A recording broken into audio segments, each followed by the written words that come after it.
Alright folks, welcome back to another daily dose of Celtic chat. As always, I've been scrolling through the latest updates, checking every corner to see what's brewing at Celtic Park today. And honestly, it's one of those quieter days where not much concrete is happening on the surface. The ongoing transfer pursuits for players like Benjamin Nugren and Hayato Emamura are still rumbling along, but we're not quite at the we go stage with any of them just yet. And as for Callum Osman, Ross Don, and the rest, there's a general expectation that deals will eventually get over the line, but nothing definitive has landed as of now. But don't worry, that doesn't mean there's nothing to chat about. Far from it. Today, the spotlight turns to a position that we weirdly haven't focused too much on during this transfer window, the striker role. You'd think after the season we've just had with all the debates about attacking output and consistency, this would be front and center in every fan discussion. But it's kind of slipped under the radar a bit. Now let's make one thing clear: Callum Osman is a striker, that's no secret. He's on the verge of joining Celtic on a free from Fulham. And while that's exciting, let's not kid ourselves, he's coming in as a squad option. At least to begin with, this is not the marquee ready to let the line signing that many of us are hoping for, and to be fair, that's perfectly fine. Every squad needs depth, especially with the number of competitions we'll be juggling next season. But when you zoom out and look at the bigger picture, that number 9 shirt needs filling with serious quality. It's a crucial role, and I reckon most Celtic supporters would agree with me here. We need a striker who's first team ready. Someone who's not just coming in to make up the numbers, but a player who can step straight into the starting 11 and make a real impact. So that's what we're diving into today. Striker chat. Options, current squad reality, Rodgers' thoughts, transfer links, and some pure speculation thrown in for good measure, because let's face it, it wouldn't be a Celtic transfer discussion without a bit of that. Before we get stuck right into that, just a quick word on the UEFA Champions League qualifiers. The draw for the first qualifying round was made yesterday, and while Celtic aren't involved at this stage, it's still worth noting 28 domestic champions from across Europe now know their opponents. The winners of that round will move on to face 10 new clubs in the second qualifying round. And from there, 12 more winners will emerge and join the draw for the round. We enter the playoff round. That particular draw will happen even before the third qualifying round is played. It's always a bit of a complicated setup, but that's UEFA for you. Worth mentioning as well that there are a handful of teams we're protected from facing at that stage: Copenhagen, Ferencváros, Bodo, Glimt, and a few others. If you want a full rundown on that Champions League qualifying path, check out the video I did last week where I broke down the potential scenarios in opposition. Right back to strikers. Let's look at where Celtic stand at the moment when it comes to that position.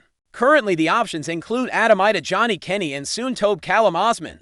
Plus, you've got Dazen Maeda, who played a good chunk of last season through the middle, though we all know he's far more natural out on the left flank. In fact, if you remember back to early April, Brendan Rodgers spoke quite openly about this. He described Kyogo as the main centre-forward at the club, with Maeda being effective, but primarily viewed as a wide option. Rodgers went as far as saying that playing Maeda centrally was more of a necessity move back in January, when a new striker wasn't brought in. That comment alone speaks volumes. In an ideal world, Dyson stays out wide. He's an asset there with his pace, energy, and pressing ability. That left side suits him better.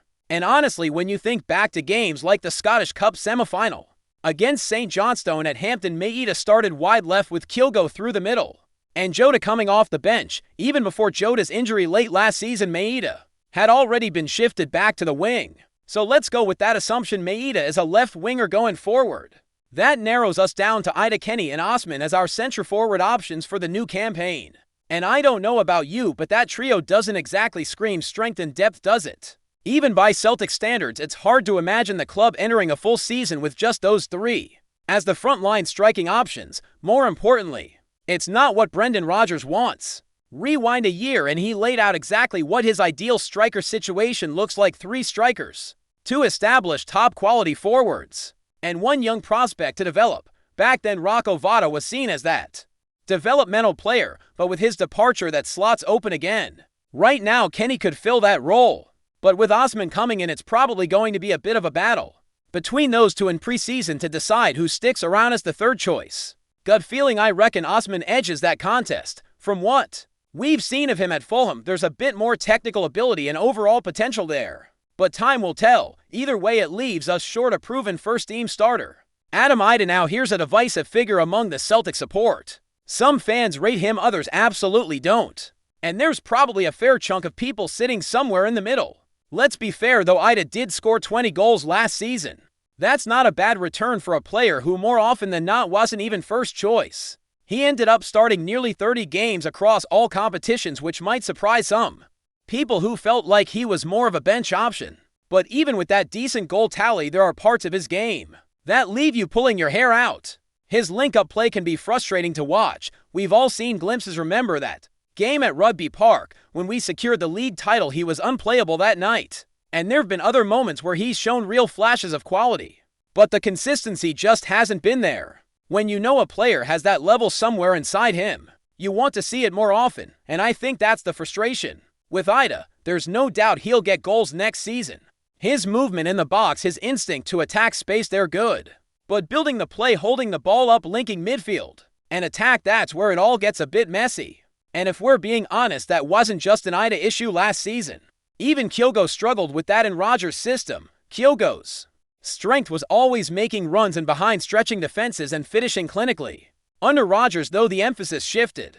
The system relies heavily on a striker who can play with their back to goal, hold up the ball, bring others into play. Think back to how Moussa Dembele used to do it, or even Odsonne Edouard in his prime seasons. That's the mold Celtic are missing right now. And no, before anyone jumps in the comments, I'm not saying we're about to resign Dembele or Edouard, but what we do need is someone in that style. Someone who can lead the line properly, score goals, and be the focal point of the attack. A genuine game changer who makes the whole team better just by being on the pitch. You only have to look back to 2016 when Dembele arrived and immediately raised the level of the entire squad. Or Edouard during that brilliant 2018 to 2019 spell, when he was unquestionably our best player, dragging us over the line in games when we needed that bit of extra magic. Celtic need that kind of presence again at the top end of the pitch. Midfield's gone a bit stale, yes. Defense still has its issues. But for me, the glaring hole is up front. We're crying out for a marquee striker, a big signing who can deliver both goals and overall quality.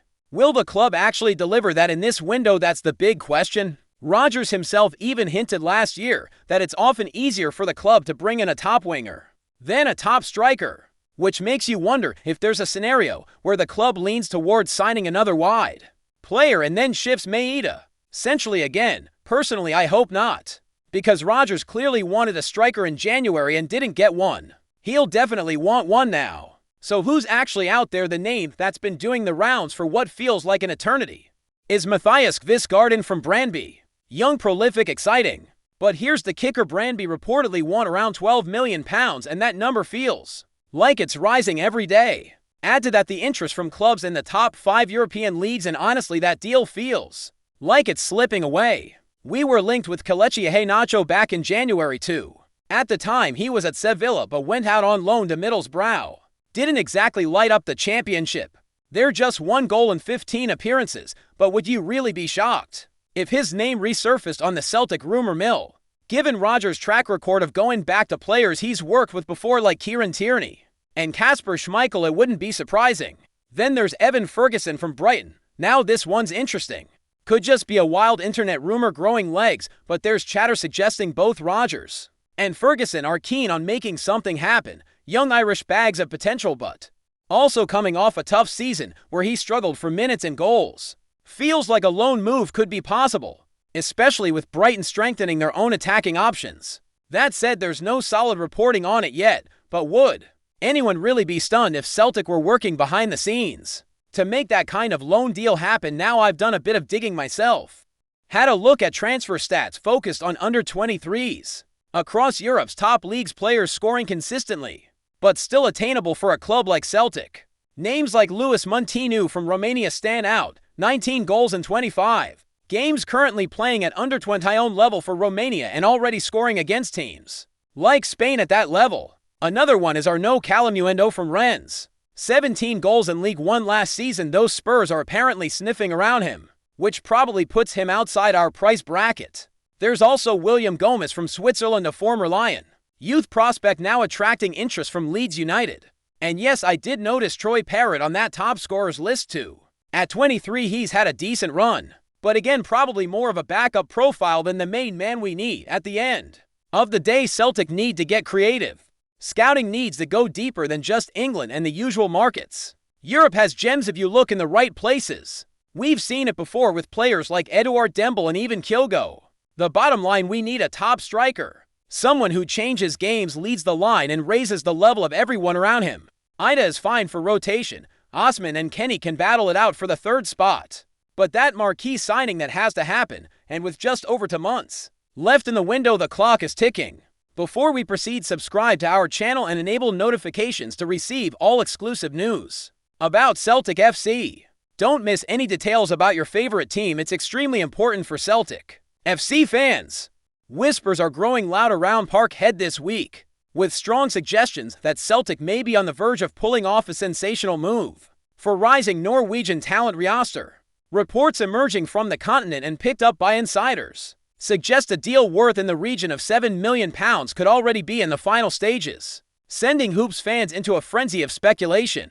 While nothing has been confirmed officially by the club or the players' representatives, sources close to the deal hint that personal terms have been all but agreed, and only a few minor details remain before the youngster dons the famous green and white. The 20-year-old forward, currently plying his trade in Norway's top flight, has been turning heads with his sharp movement, clinical finishing, and tactical maturity well beyond his years. Some are already drawing comparisons to Celtic greats of the past, though cooler heads are urging caution until something concrete is announced. Still, the timing of the potential swoop couldn't be more telling, with Brendan Rodgers looking to inject youthful energy and depth into his attacking options, and given the uncertainty around a few existing names in the squad, ØRJASÆTER's profile fits the bill. A relatively low-risk investment for a player with high upside and significant resale value. The sort of transfer strategy that served the boys well in recent seasons. Whether this is simply summer smoke or the first sparks of a genuine fire remains to be seen, but the noise around Glasgow suggests this isn't just idle chatter. One Parkhead insider even claimed it's closer than folk think. Could it be that ØRJASÆTER is already in the city, undergoing medicals behind closed doors? Or is this another name in the rumor carousel that spins every transfer window? Until official word arrives, all we can do is speculate, but if the chatter holds true, ØRJASÆTER might just be the next Scandinavian gem to grace the Scottish Premiership. And in green and white, no less. Watch this space. Hello, fan, don't forget to like and subscribe to the channel, as it means a lot to Celtic FC. Also, share your opinion about the news in the comments below. See you in the next video.